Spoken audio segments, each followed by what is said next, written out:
Bonjour tout le monde, my name is Christine and I'm coming to you from Paris in a little teeny square on a chilly Sunday morning in springtime. And I am here to tell you about my yoga tutorials that I publish every week on Friday morning Paris time. And if you've got any questions or you want to learn more, you can always go to my blog Flower.Paris.com for further information. If you like it, I'd love for you to share it and give me a thumbs up, and if you haven't already subscribed, then do so, okay? So come on, let's get going.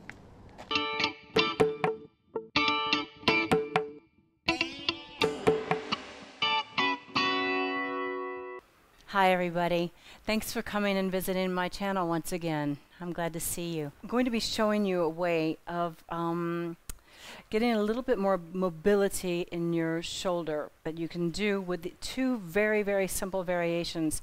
There's a lot of variations to this. I'm not going to have time to show you everything today, but we will come back and visit this on more occasions. This was taught to me by my favorite teacher, who himself unfortunately went through a period where he had frozen shoulder. I'm just going to be doing two variations of this, but what we're going to do is we're going to step feet hip width apart with the big toes pointing in just a little bit, okay? Pushing the front thighs back, descending the sacrum down towards the coccyx. I know that sounds a little bit weird. Okay, what we're going to do is we're going to try and tilt the sacrum towards the heels, okay? Bringing the sides of the waist upwards, okay? And now we're going to grip the brick in our two hands and the palms. The palms are going to go along the sides with the roots of the thumbs right at the edge, okay?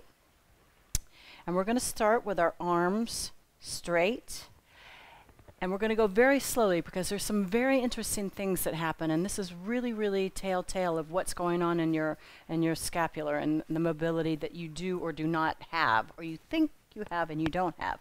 Okay, so go really slowly and just listen to what happens. Just really feel what is happening.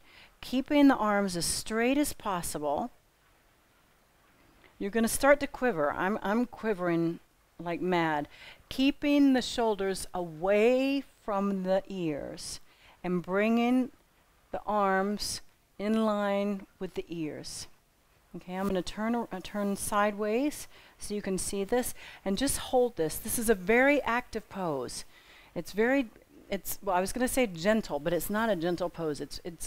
You really have to work, and you just hold this for 3 breaths. Again, keeping the top of the front thighs back, the sacrum rolled down towards the heels, the stomach soft, and the center armpits are trying to drop down as far as possible. The trapezius muscles go down towards the shoulder blades. And on the exhale, just drop back down gently. Now, if we were to do this, if I had a little bit more time, I would take you through this and I would actually do this 5 or 6 times. I trust that you're going to do this on your own 5 or 6 times. It's really magic.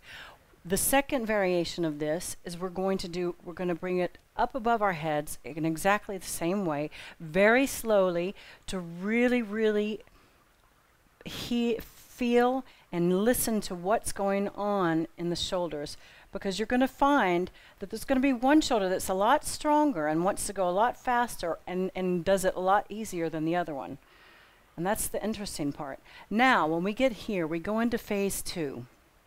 So we inhale, and on the exhale, keeping the elbows as close together as possible, and you might want to use a strap for this, we bring the brick back towards the trapezius muscles, keeping the elbows up to the ceiling as much as possible. And again, breathe. Breathe. And again, as slowly as possible to be able to really study what's going on. Bring it back up, keeping the elbows as close to each other as possible. And straighten the arms. And again, I'm going to come down very slowly, the same way we went up. But if we had more time, I'd ask you to do 5 or 6 of those very, very slowly. And you're going to see that they're very, very intense. But I swear, if you have any kind of shoulder issue, these are very, very intense and very helpful for you. I hope you enjoyed it, and we'll visit this again sometime soon. Take care. Namaste. Merci beaucoup pour votre visite. Thank you so much for visiting my channel again. I hope you enjoyed it, and I really hope it did you some good. And if it did, I'd love to hear from you. Leave a comment, share, give me a thumbs up for encouragement. And if you haven't already done so, subscribe to my channel. You can also find me on Facebook, Instagram, Twitter. Yes, Twitter. I'm all over the place. And in the meantime, until we see each other again, take care of each other. Namaste.